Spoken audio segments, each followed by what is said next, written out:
Everything began very quietly. One morning, the farm owner noticed that the number of poultry had slightly decreased compared to previous days.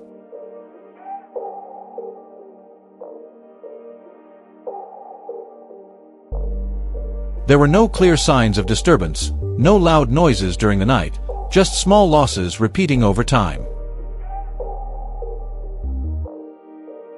Along the fence, a few footprints appeared, forming a thin and consistent line.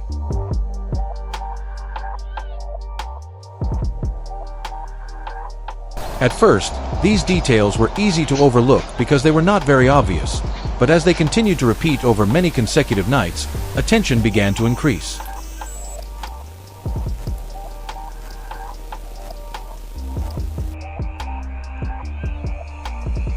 What once seemed minor gradually revealed a problem that was forming and repeating in a pattern.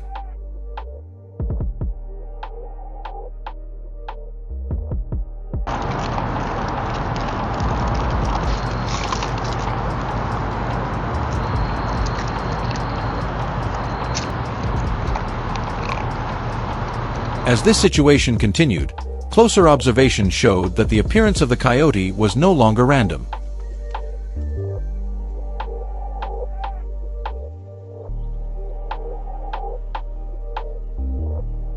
The traces repeated in the same locations and at similar times, usually during the quietest hours of the night.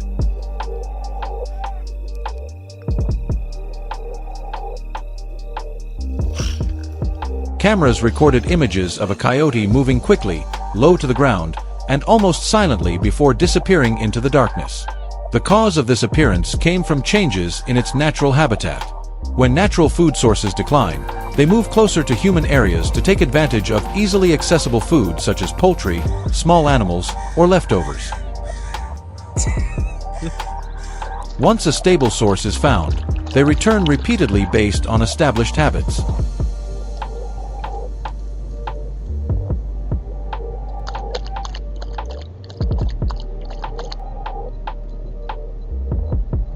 To control effectively, the first step is to identify the movement routes of the coyote.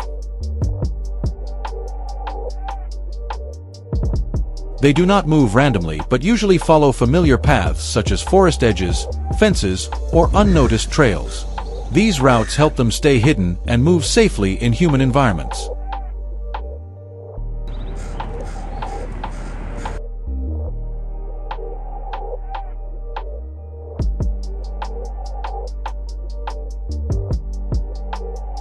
When a path is used repeatedly, it becomes a stable habit that is difficult to change. If this pattern is not recognized, placing traps will not bring the desired results.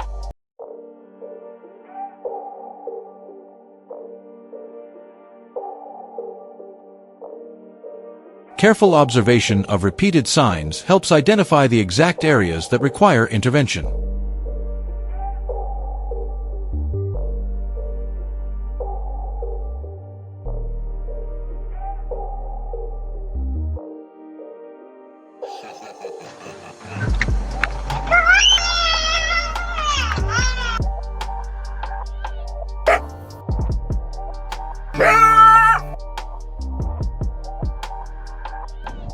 Once the movement route is identified, trap placement begins in a calculated manner.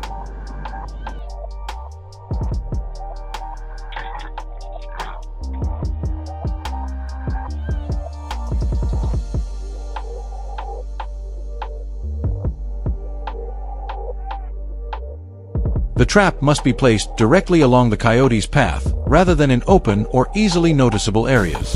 The position should be discreet and aligned with their natural direction of movement. If the trap is placed incorrectly, the chance of contact is very low and can easily be ignored.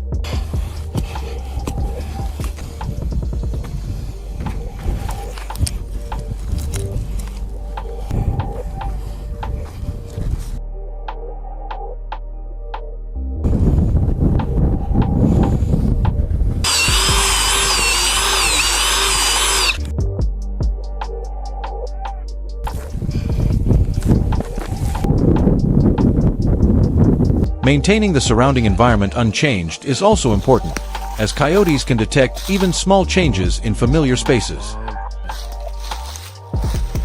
Accuracy in trap placement plays a decisive role in control effectiveness.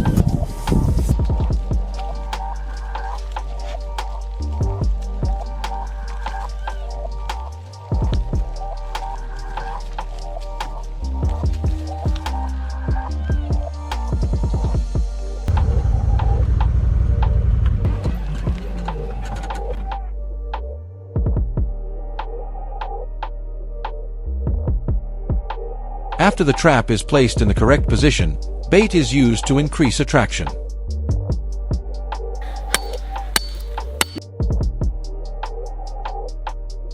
Familiar bait such as meat or naturally scented food often produces better results. The scent spreads through the quiet night air, stimulating the coyote's curiosity and natural hunting instincts.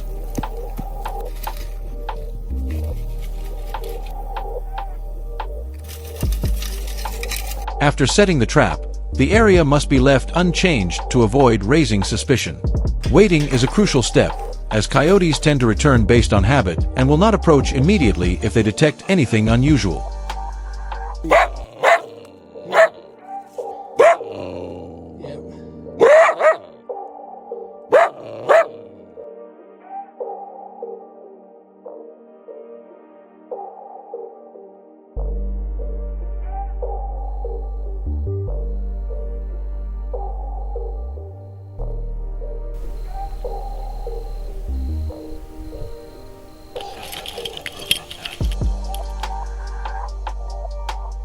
After some time, the coyote returns along the same route it has used before.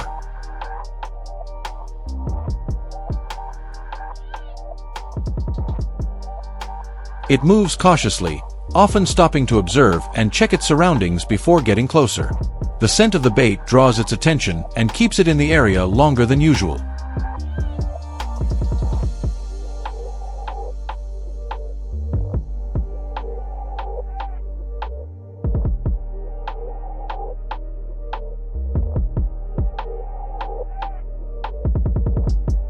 The combination of habitual movement and attraction leads it into the exact position that has been prepared. When all elements are set correctly, the trap begins to work as expected.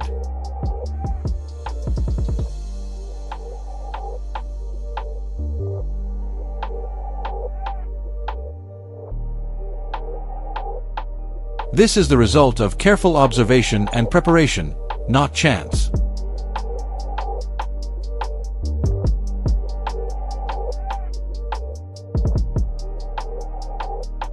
Controlling coyotes is not a one-time solution but requires time and patience.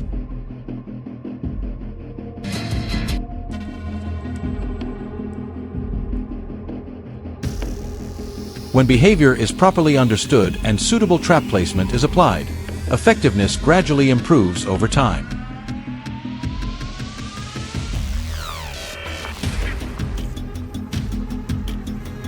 The key is to maintain monitoring and make adjustments when necessary, reducing damage and maintaining stability for the farming area in the long term.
At first, no one thought the small signs would lead to a silent crisis.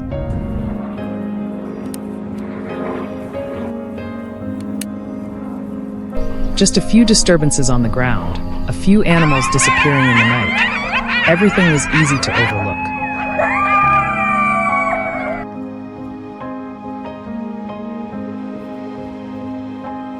But then, like an undercurrent slowly rising, the attacks began to appear more frequently.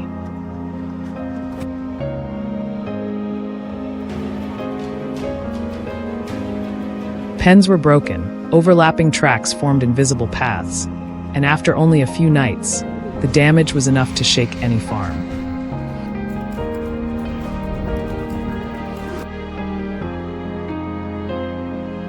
As the pressure grew, familiar measures were quickly put in place.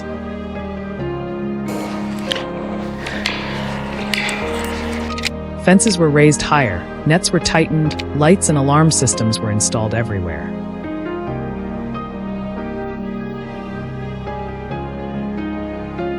In the early days, everything seemed effective, but that sense of stability did not last long.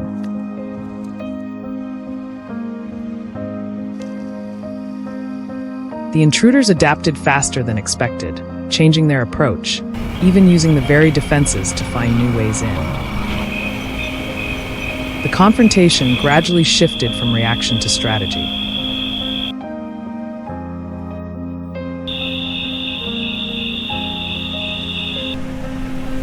When passive solutions were no longer enough to maintain balance, a more proactive approach had to emerge.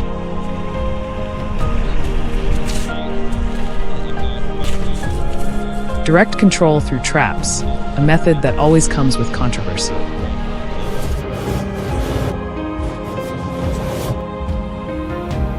For some, it is the final line of defense to protect their livelihood.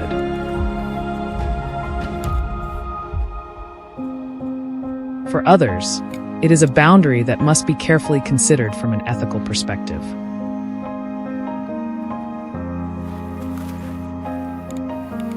But reality does not wait for perfect agreement.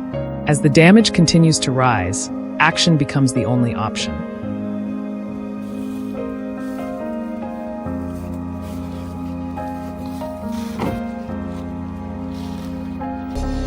The first position is usually along a movement corridor, where tracks repeat almost every night.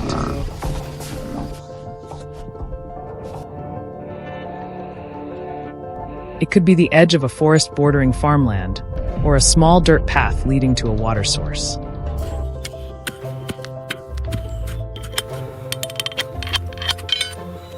Here, the trap is not placed randomly, but hidden exactly at the point the wolf is forced to step through.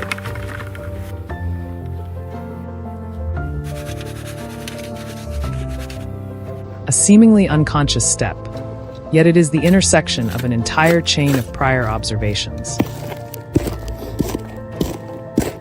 Positions like these determine most of the plan's success.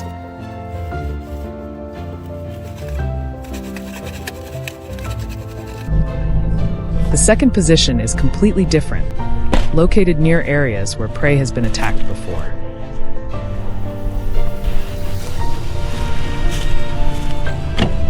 Not at the center, but at the outer edge, where the wolf often pauses to observe before approaching.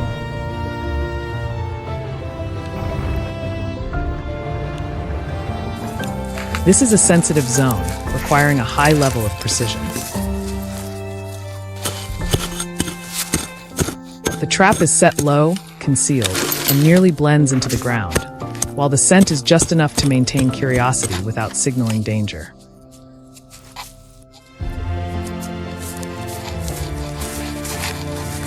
If the first position relies on movement habits, the second exploits hunting instincts, an even harder weakness to control.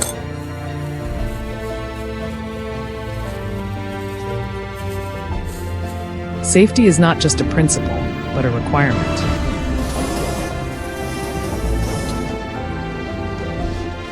Operators approach from downwind, use gloves, and minimize any trace left behind.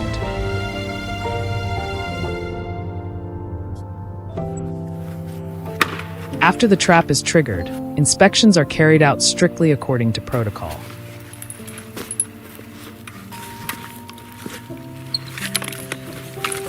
This is not a single action, but a chain of disciplined steps, where any mistake can lead to unpredictable consequences.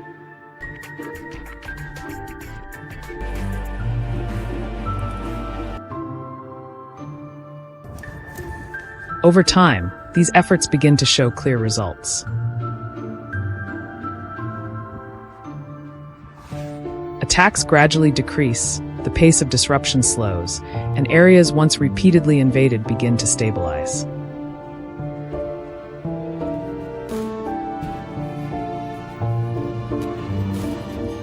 More importantly, control is no longer the responsibility of a few individuals, but becomes a coordinated system, where information is shared, experience is accumulated, and strategies are continuously refined.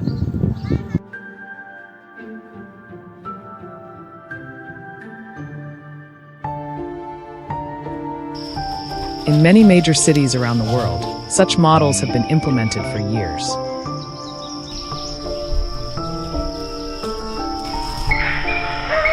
Instead of waiting for problems to arise, long-term plans are built on surveys, monitoring, and community education.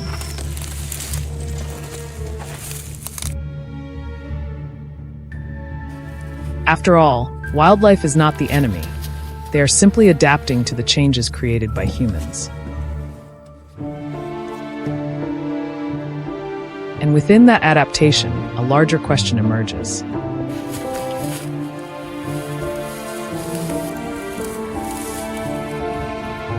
As the boundary between nature and human life continues to blur, what path will we choose to coexist? A fast but rigid solution, or a sustainable approach that requires time and deeper understanding?